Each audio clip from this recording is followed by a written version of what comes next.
Today's My Thoughts Monday is brought to you by GymAware, the leading tool when measuring performance in the weight room. Guys, VBT is all the craze right now. It's a hot, sexy topic, although it's something that's been around for a while. And the man who wrote the book on velocity-based training, Brian Mann, has called the GymAware the Rolls Royce when it comes to velocity measuring devices. Guys, the ability for you to shoot all your information right up into the cloud and store it right away is enough for me right there to make sure that this is something that I had in my weight room. Putting things together with instant feedback as to how the reps are being performed. On top of that, with the x-axis correction, so you don't have to necessarily worry about direct positioning when you're performing the exercises.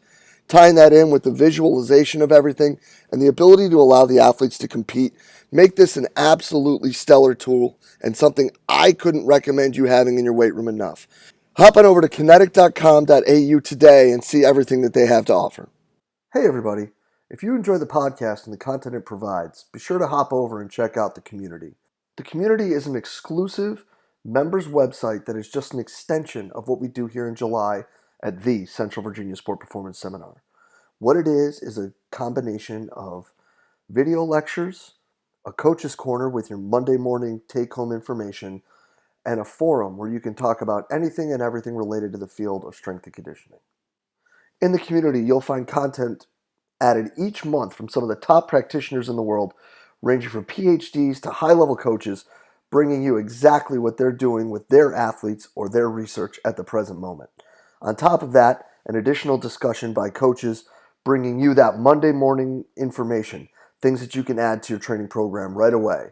Tying that in with the opportunity to discuss with coaches around the world in the forum on anything and everything from the topics addressed in these presentations to whatever you're seeing in your daily life as a coach.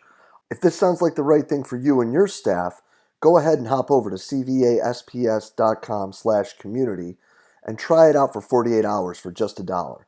If you like it, you're signed up, ready to roll, and you're jumping into all the great content added each month. If not, feel free to go ahead and cancel at any time. No questions asked. We're really excited about what we're building in the community and hope you are too. Go ahead and hop over to cvasps.com/community and check it out today. Hey, what's happening, everybody? DeMayo coming at you with this week's edition of My Thoughts Monday. And today, guys, I want to talk about a conversation that a lot of people have. And you see it prevalent quite often in a lot of these like chat type groups on Facebook and especially from younger coaches, and you see it on Twitter a lot, asking people like when people put up, ask me any question, it's like, oh, how do I get my foot in the door? How do I get an interview? What's your advice for me moving forward?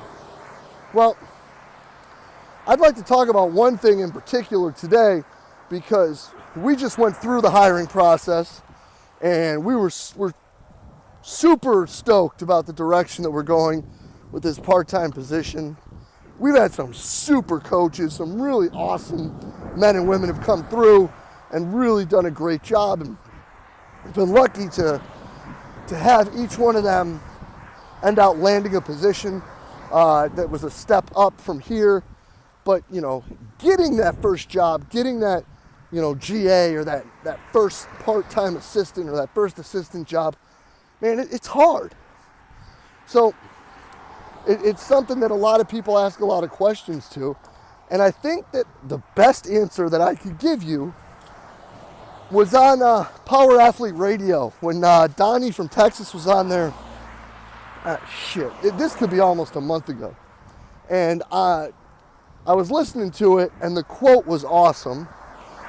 And I was really excited when the guys ended up actually putting it on Instagram as the quote from the show.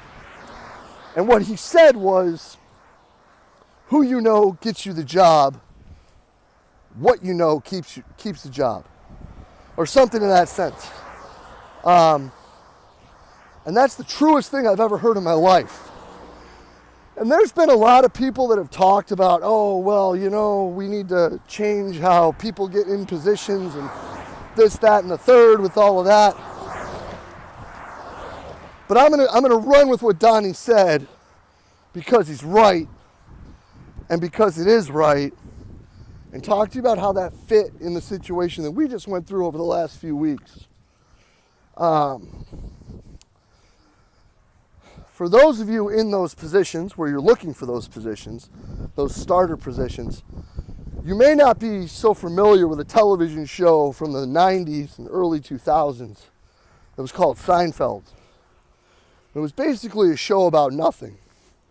I can hear you right now being like, what the fuck is Jay talking about? He's talking about Seinfeld. Well, there was one episode that was completely about telemarketers and cold calling people. And it was actually a pretty famous episode because Jerry turns around and he's like, oh, wait, I think it was Jerry. It might have been George, but I'm pretty sure it was Jerry. Turned around and goes, no, can I have your number? I'd like to call you at the most inopportune time tomorrow. You know, when I wake up at like 4 o'clock in the morning or whatever. Well, I tell you that to say this. No one in the world likes a cold call. Like, no one. How many people actually answer cell phone calls when it's a number they don't know it, when it's not in their contacts? Nobody likes getting bombarded with emails. Like, nobody.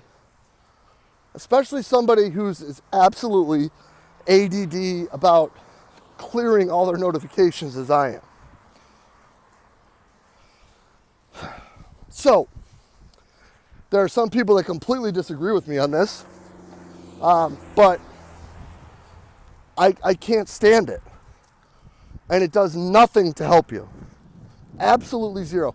As a matter of fact, it probably detracts from the chances that you would have when it would be coming to people contacting you. The best thing to do, in my opinion, as Donnie said, it's about who you know, right? So maybe it would be a better idea for you to do some research.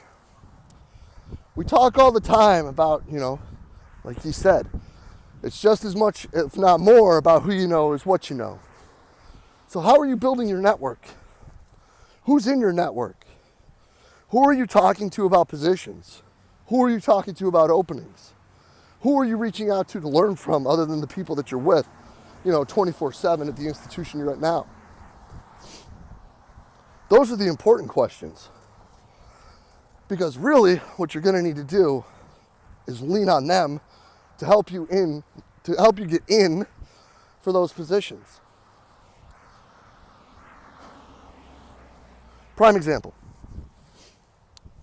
I get an email from an individual who's interested in the position.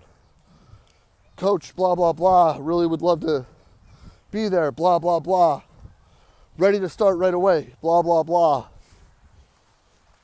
Okay. Great.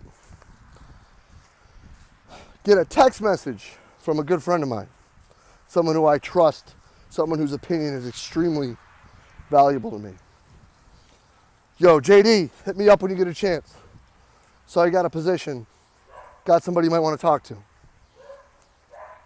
Literally walk out of practice. Call the person. Yo, what's good? What do you got? Yo, person so-and-so,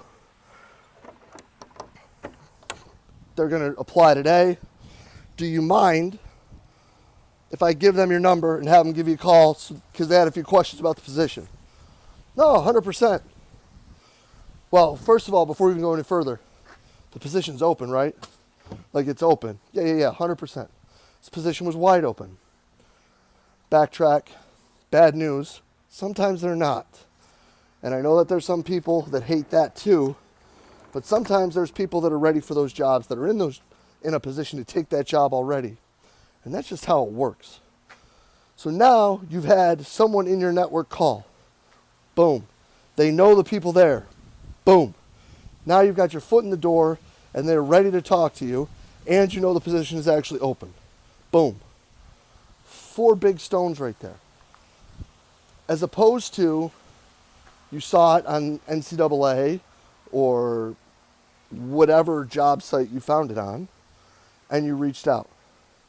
Having a coach reach out, whether it be through Facebook, a couple coaches reached out to me through there. Definitely looked for the people they were talking about because they were coaches that I trust. Text, email, phone calls, whatever it may be. Having them do it and saying, hey, is this cool? I'm telling you right now, 99 times out of 100, that individual is going to say, yeah, dude, have them call whenever, anytime, any place. You've got my info, have them hit me up. I'd be more than happy to talk to them.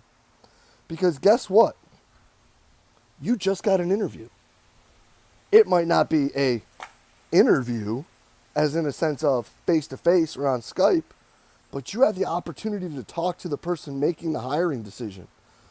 And you got that ability because you reached out to your network and you talked to them and you asked the right questions and you had them help you do better.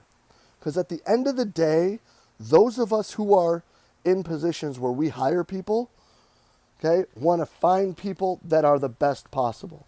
And we are going to trust the people in our network because we know what we want to do is help the people that are underneath us. My goal for the position we just hired is to get them a better job. Their goal, being your mentor or friend or whatever they may be, is to help you move yourself forward professionally. People aren't going to sit there and run and turn their back on you and turn this into some sort of a battle. People that are there to mentor you are there to help you. Help them help you. So I guess if you do your research, and I guess if you understand what we're looking at in these situations, you understand how I end these shows.